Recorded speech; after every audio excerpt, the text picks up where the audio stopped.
As we continue our video series on fraud and the risk of fraud, I want to talk today briefly about the concept of trust versus skepticism. It's very natural for us. Our natural inclination actually is to trust people, and rightly so, whether it's at home, at work, in our community. It's what we should do, and as long as people don't abuse that trust, we can continue to trust them. However, at work, we need to make sure that we balance that trust with a healthy dose of skepticism. And as we think about skepticism, I like to think about it in terms of what I call thinking evil.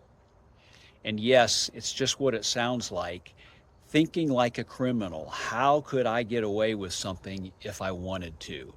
So let me just give you a brief example so you can see what I'm talking about. Let's take the process of cash disbursements.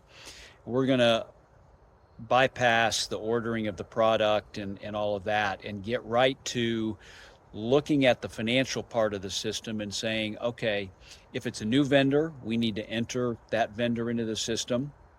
We then need to receive the invoice, get that into the system, get it reviewed, and then it can get paid. And so the first question we then need to ask ourselves is, how could we commit fraud when we're thinking evil about this? Well, there's several things, but I'll just mention a few. One is certainly we could enter a fake vendor into the system. And then we could actually even follow that up if we wanted to by creating and entering a fake invoice. And certainly somewhere along the way, we might have the opportunity to actually forge the approval process maybe. So then the next question is to ask ourselves, what can we do about it? How can we reduce the risk of those frauds happening in our processes? And so certainly we can make sure we segregate duties well.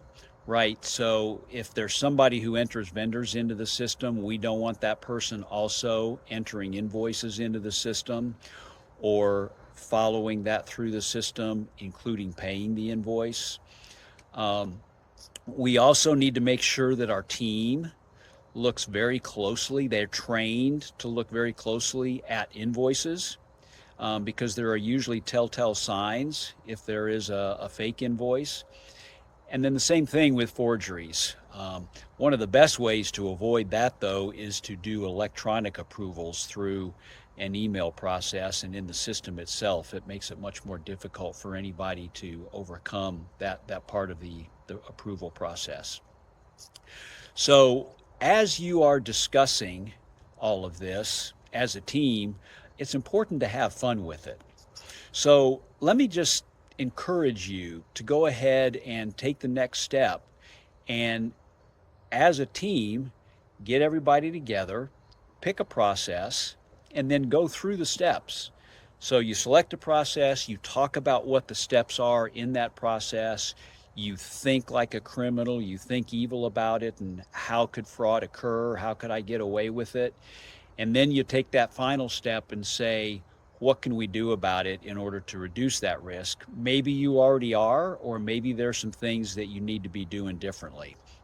So hope you've enjoyed this, and I hope you have fun working through that yourselves as a team.